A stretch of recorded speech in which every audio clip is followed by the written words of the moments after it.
Petr Yan, Aljamain Sterling, 4th round, illegal knee. No controversy in terms of was he down, was he up? I mean, this was as flush. It was as flush as it gets. Aljo can't continue. The rules state situation like that, title fight, challenger gets hit with an illegal shot. He's the new champ.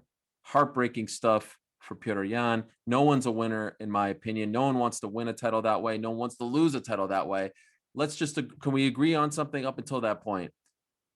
Petr Yan was up either 29-28. No, he was up 29-28. Well, according to us. Yes, but he was up 2 rounds to 1. And he was about to become 3 rounds to 1. Aljo won the first round. Right. Petr won the second round, third round. 4th round, Petr was winning again. Like, that was probably the most dominant round. And it felt like it was going very bad in the wrong direction for Aljamain Sterling. Can we agree? Absolutely. I couldn't agree more. It looked like he was peaked. It looked like Petr had his timing. It looked like Petr was starting to hit him at, like, wherever he wanted him to. He threw him down on multiple occasions. Like, it just looked like it was going very bad for Aljamain Sterling. And it was reminiscent of Anthony Smith versus John Jones a couple years back, right? Where the guy who's up throws an illegal shot. It's very clearly illegal. However, in this case, on Saturday and back then with Anthony Smith, the decision is given to the fighter who was hit whether or not to continue. Anthony Smith chose to continue, a decision he'll have to live with for the rest of his life. Had he said, I can't continue, he would have been given the light heavyweight title. Aljamain could not continue, and they waved it off and gave him the belt. How do you feel about how it played out? First off, Rogan made a great point on Saturday. He goes, the ref should stop the fight, right? Couldn't agree more. The ref should take the decision out of the fighters in that situation. Not fair. Because first off, in most instances, fighters pretty battered from a knee like that. Secondly, you put the fighter in an awkward situation because, one, Anthony Smith didn't take the title, ended up losing his next fight too, I believe. That next fight would have been against Jones as him the champion, him getting champion money. And if Jones is the master star that people say he is on the pay-per-view side of things, I to this day still believe Anthony Smith made a mistake. Aljamain Sterling, he wasn't supposed to continue to fight. Regardless of what you think of how the fight was going, that was such a bad illegal knee. It was really bad. And it landed clean. It was clearly illegal. He was hurt. He was damaged.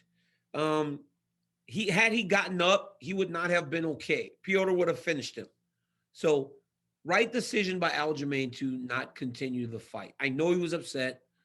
I know he was disappointed, but right decision for himself to not get up and fight more. And I do want to mention something. You guys showed this in the post-fight show.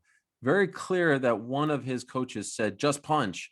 There was this thing, and I know what Khabib told you. I don't see it. Maybe it's a word in Russian that I'm missing. Yeah. But what I hear is just punch. So I kind of feel like in the background you heard something, but then I talked to Danny Rubenstein yesterday and Sayat, and they said no one said to kick. Yeah. So I want to be fair to his team as well. I thought we were hearing he might have said "niet," which means no, I believe in Russian. Yes. So maybe that's what we heard and thought, okay, he's saying yes, right? Like, I don't know, but man, it was unfortunate. But boy, it was Aljamain Sterling.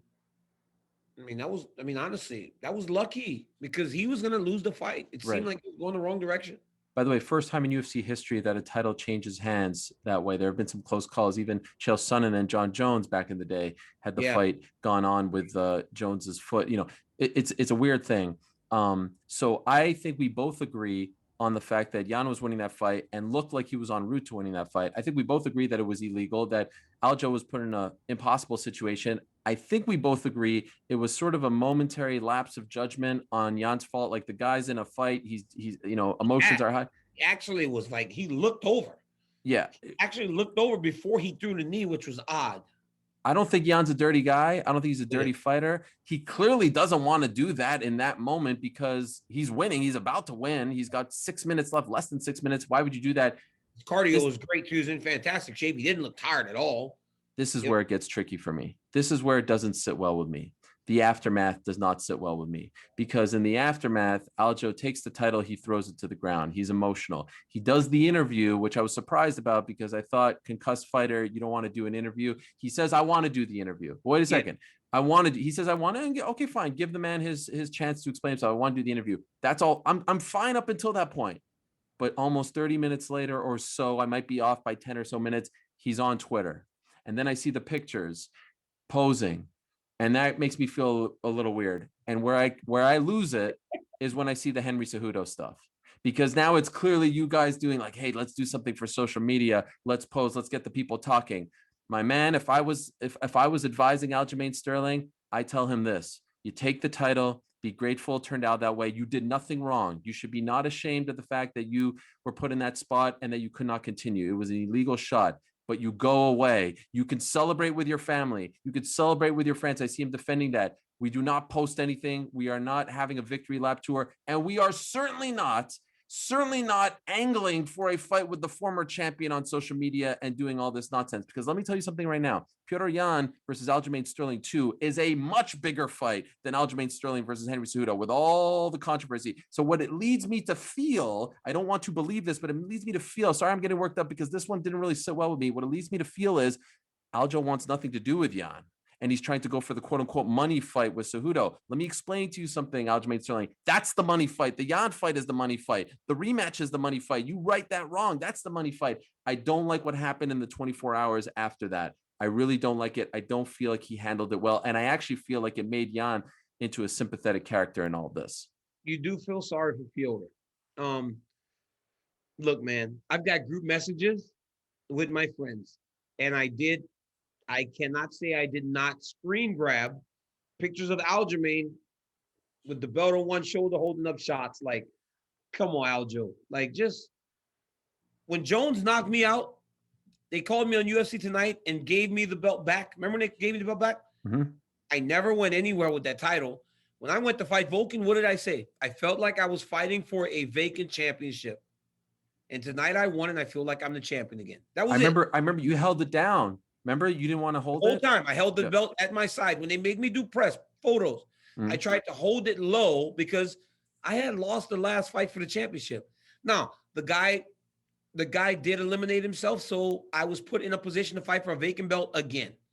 So I always held it low. And I feel like Aljo should have maybe done the same thing, especially when the immediate reaction was to throw it on the ground. Right. So like he was not faking. He was hurt. I'm not saying he's faking. Like I said, everything up until people are saying he was faking. He was not faking. Come on, look at that knee. He was not. He was hurt. The guy was really hurt. I would have skipped the interview, but he did want to talk and he wanted to explain.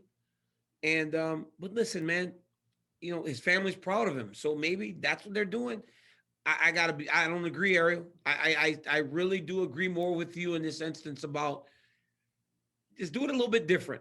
You know, put that belt away for a little bit. It's yours. You know that now you get championship money. You know that now you get pay-per-view points. You know that now you are on the opposite side of the spectrum. But it cannot be boasted, especially in that way. You know, because it's just not a good look. It's not a good look. Not everything has to be public. And you could say, hey, who are these guys telling that guy how to celebrate? He put in the time, he put in the work, he paid his dues, fine. But you have to, in life, consider the optics and the optics of this situation when, you know, Dana White. Listen, there are pictures floating around like everywhere. Yeah. Like I said, when I sent the photo, I was hit back with 5 other photos of him with Marab and him with Al and just like, yo, like random people, random sports fans going, I mean, like, wait, what? Like they just don't understand the social posts. It's almost it almost feels like, you know, you again, like it almost feels, and I can speak to this because I lived it. Yep. I lived it. I'm not sitting here going, I lived it. I got the belt back by disqualification. I got it back by disqualification. So I lived it. But you got to try to put it away, you know? It's a great point. I don't remember you doing any of that. And of course, you could then say, oh, this is his first time. It wasn't DC's first time. optics matter in this case. And even with those pictures, which I saw as well, and I like all those guys. Everyone knows I love Ali Quinta. I love Mirage. I love Aljamain Sterling. I think he's a fantastic person, great guy, and a great fighter. I just don't like the action. You know, people always mistake this, Helwani.